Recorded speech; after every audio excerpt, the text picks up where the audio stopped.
பனையோடு இணைந்த வாழ்விலை கண்முன் கொண்டு வந்து மக்களுக்கு முக்கிய செய்தியை சொல்லியிருக்கிறது பனைக்கனவு திருவிழா.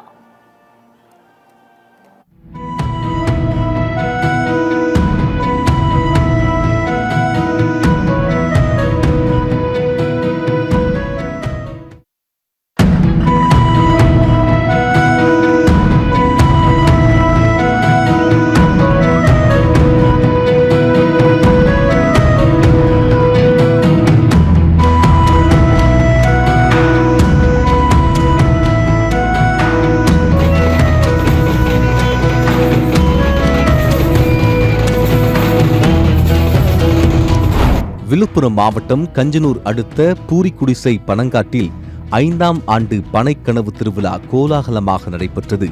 தமிழ்நாட்டு பனையேரிகள் பாதுகாப்பு இயக்கம் நடத்திய இந்த திருவிழா பனையின் வாழ்வியலை வெளிப்படுத்தியது. மேளதாளங்கள் முழங்க குடம் குடமாக ஊர்வலமாக எடுத்து வரப்பட்ட பனங்கள் படையலுக்கு பிறகு திருவிழாவுக்கு வந்த அனைவருக்கும் விருந்தாக வழங்கப்பட்டது. அனைவரும் உண்டு மகிழ்ந்தனர்.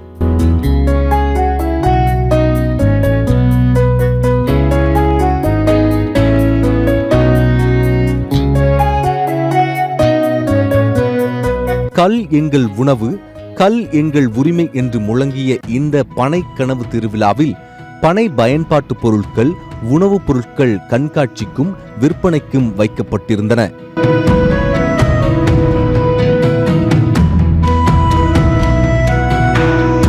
பனையேரிகளின் வழி, அவர்களின் உழைப்பு சுரண்டல், உரிமை மீறலை வெளிப்படுத்தும் நோக்கில் நாடகமும் அரங்கேற்றம் செய்யப்பட்டது. முன்னெல்லாம் பணமேற மாரி கல்லு வித்த காசை இந்த போலீஸ்காரங்க மாமல் என்ற பேர்ல நம்ம கிட்ட இருந்து புடிங்கிட்டு போயிடுவாங்க. ஆமா, பொய் கேச வேற போடுவாங்க.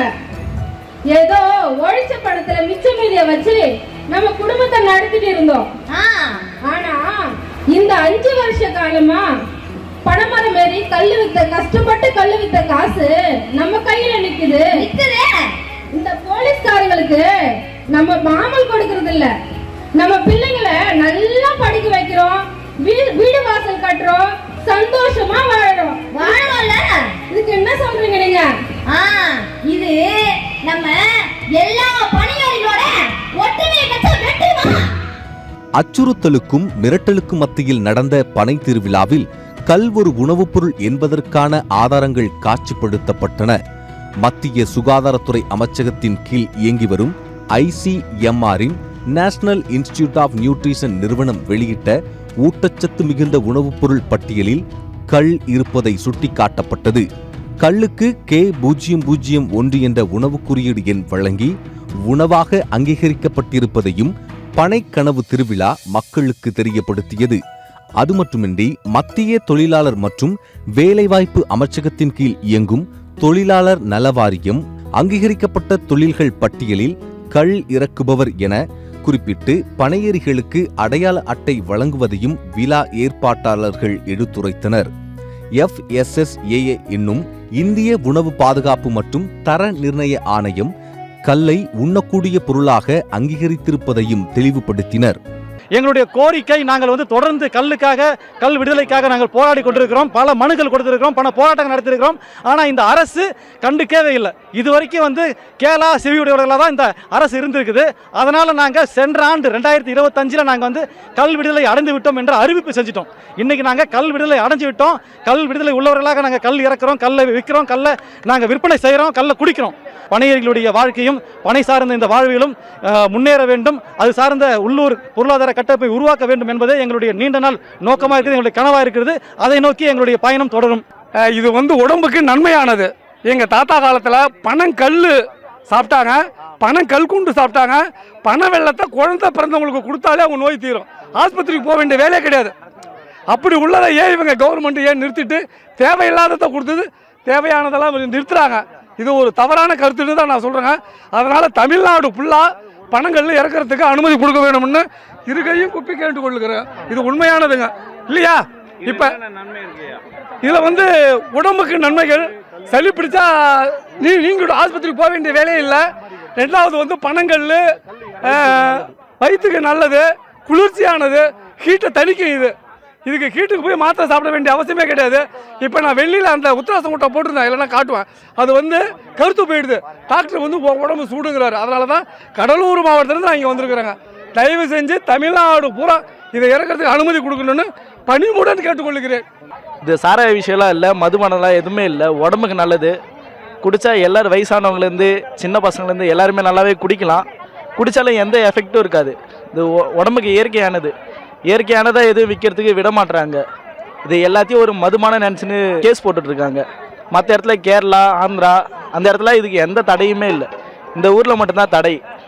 பனை தொழிலை பாதுகாக்க பனையேறிகளுக்கு கருவிகள் கொடுத்திருப்பதாக தமிழக அரசு கூறுகிறது. ஆனால் பனையேறிகளுக்கு தேவை கருவிகள் அல்ல, சுதந்திரமாக மரம் ஏறும் உரிமை என்பதை இந்த வீர விளையாட்டு போட்டி வெளிப்படுத்தியது.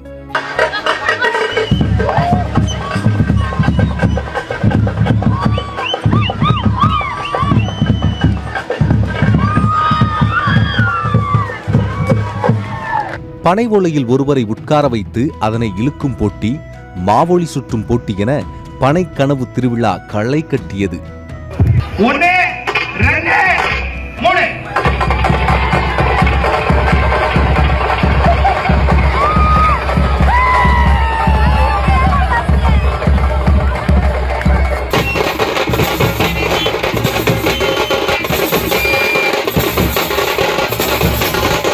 இந்த பனைன்றது வந்து நம்ம தமிழர்களுடைய தேசிய மரம். ஸோ அதை வந்து நம்ம காக்கிறதுக்காக இவ்வளோ விஷயங்கள் பண்ணுறாங்க.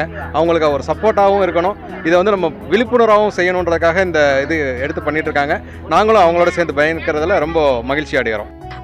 மத்திய அரசுலேருந்து வந்து இந்த உணவுப் பொருளை வந்து இதில் சேர்த்துருக்காங்க.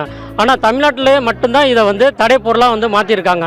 ஏன்னா பக்கத்தில் இருக்க கேரளா, ஆந்திரா, மற்ற கர்நாடகா எல்லா ஏரியாவிலுமே இந்த உணவு பட்டியலை வந்து சேர்த்துருக்காங்க. ஆனால் தமிழ்நாட்டில் மட்டும் இதை வந்து குறிப்பாக வந்து இதை வந்து இது பண்ணியிருக்காங்க. இந்த உணவு வந்து பொருள் வந்து சின்ன குழந்தைங்கள்லேருந்து பெரியவங்க வரைக்கும் சாப்பிடக்கூடிய ஒரு பொருளாக இருக்குது. 2-3 வருஷமாக வந்துட்டு இருக்காங்க. ரொம்ப சிறப்பாக நடக்கு. நெல்லுக்குன்னு ஒரு திருவிழா வச்சாங்க, இப்போ வந்து பனை மரத்துக்குன்னு ஒரு திருவிழா வைக்கிறாங்க. இது கண்டிப்பாக வரவேற்கப்படக்கூடிய ஒன்று. பனை தொழிலாளர்கள், பனை சார்ந்த பொருளாதாரம் எல்லாம் உயரணும்னு சொல்லிட்டு ஒரு நல்ல நோக்கத்தில் இதை செஞ்சுட்டு இருக்கிறாங்க. இதை தமிழ்நாட்டு மக்கள், ஏன்னா தமிழ்நாட்டோட நம்மளோட தேசிய மரம்னு சொல்லுவாங்க பனை மரம், அதுக்கு எல்லாரும் ஆதரவு கொடுக்கணும். இந்த மரம் வெட்டுறது அழிகிறதுலேருந்து காப்பாற்றி அதை நம்ம மீட்டெடுக்கணும். பனைமரங்கள் வெட்ட தடை விதித்து கடந்த ஆண்டு தமிழக அரசு வெளியிட்ட அரசாணையில் கல், பதநீர், நுங்கு, பனை வெல்லம், பனை சர்க்கரை ஆகிய உண்ணக்கூடிய தமிழர் வாழ்வியல் ஒரு அங்கம் என்றும் குறிப்பிடப்பட்டுள்ளது. ஆனால் தமிழ்நாட்டில் பதநீர், கல் இறக்குவோர் மீது பொய் வழக்கு, மனித உரிமை மீறல் என அனைத்து அடக்குமுறைகளையும் ஒற்றுமையுடன் உடைத்தெறிய அழைப்பு விடுத்திருக்கிறது தமிழ்நாடு பனையேறிகள் பாதுகாப்பு இயக்கம். சத்தியம் செய்திகளுக்காக விழுப்புரம் மாவட்ட செய்தியாளர் கோபிநாத்துடன் ஃப்ரைடே ஃபார் ஃபார்மர்ஸ் இயக்கம்.